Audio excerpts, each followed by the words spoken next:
Every civilization thinks it's too smart to collapse. That's the first sign it's about to. You can almost hear the ancient Romans saying, "Relax. We've got roads, wine, and indoor plumbing. What could go wrong?" And then boom, corruption, arrogance, and stupidity moved in like uninvited guests and never left. The truth is, civilizations don't die because they're weak. They die because they stop thinking. Because comfort feels better than awareness. Because everyone assumes someone else is paying attention. Sound familiar? We scroll through chaos every day, climate disasters, fake news, influencer drama, and think, nah, humanity's got this. That's exactly what every fallen empire thought right before it face-planted into history. And the funniest part? The more advanced a society becomes, the more creative its stupidity gets. The Romans had gladiator fights. We have Twitter wars. Here's how it happens. Civilizations don't wake up one day and decide, let's be dumb now, right? It's a slow leak, not an explosion. First, people stop questioning. Then they start assuming. And eventually, they mistake comfort for progress. When everything's working, no one wants to rock the boat. But that's the problem. The boat's quietly sinking while everyone's busy decorating it. History's full of this pattern. The Greeks had philosophy, mathematics, democracy, and still managed to self-destruct. Not because they ran out of genius, but because ego took over the driver's seat. Once stupidity gets dressed up as confidence, it stops looking stupid. That's when things get dangerous. And you can see it today. The same species that put rovers on Mars also makes quiet quitting trend on TikTok. We can split atoms, but can't agree on recycling. It's like watching a genius slowly forget their own password. That's how civilizations fall. Not in one big moment, but in 1,000 small shrugs. No explosions, just apathy, arrogance, and the sound of people saying, "That's not my problem." The question isn't if stupidity collapses us. It's how far we'll scroll before it does. Here's the scary part. Civilizations don't collapse when stupid people take charge. They collapse when stupidity becomes normal. It starts small. A few bad decisions get excused. A few lies get tolerated. And before you know it, the empire is running on vibes and slogans instead of logic. The worst part? Everyone goes along with it. Not because they're evil, but because questioning feels risky. In ancient times, that got you exiled.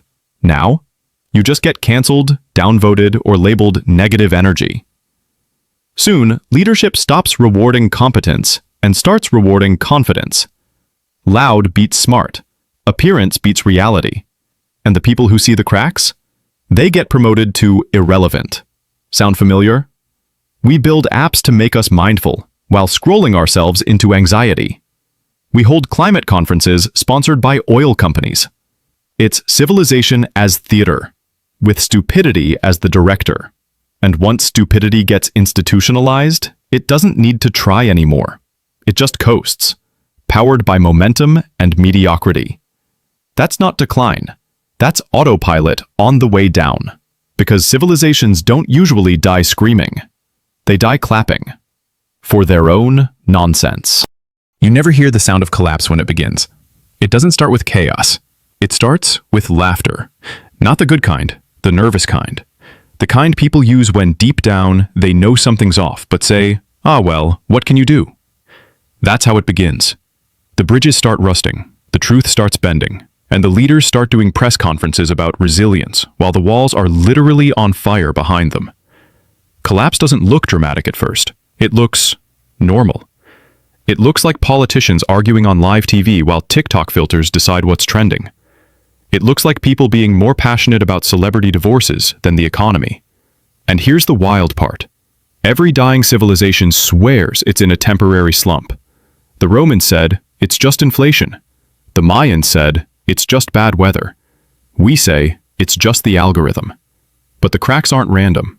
They're reality knocking. And when comfort turns into denial, denial turns into collapse. Because civilizations don't fall when they lose wars. They fall when they stop being embarrassed by stupidity. Here's the craziest part. Civilizations don't stay dead. They rebuild. Usually with the same stupidity, just upgraded software. After every collapse, people say, "This time we've learned our lesson." And no, we haven't. We just rebrand our mistakes with better marketing and call it progress. The Romans had bread and circuses. We've got streaming platforms and influencer boxing matches. Different costumes, same distraction. Every era thinks it's the exception, the one generation that finally cracked the code of wisdom. But stupidity doesn't disappear. It evolves, waiting patiently for humans to get comfortable again. And comfort is stupidity's favorite hiding spot. It whispers, "You're safe. You're smarter now." And that's when the rot begins. Slowly, politely, with Wi-Fi. So maybe the real test of intelligence isn't how advanced we get. It's how humble we stay. Because civilizations don't collapse from ignorance alone. They collapse when they start laughing at warnings and calling it content.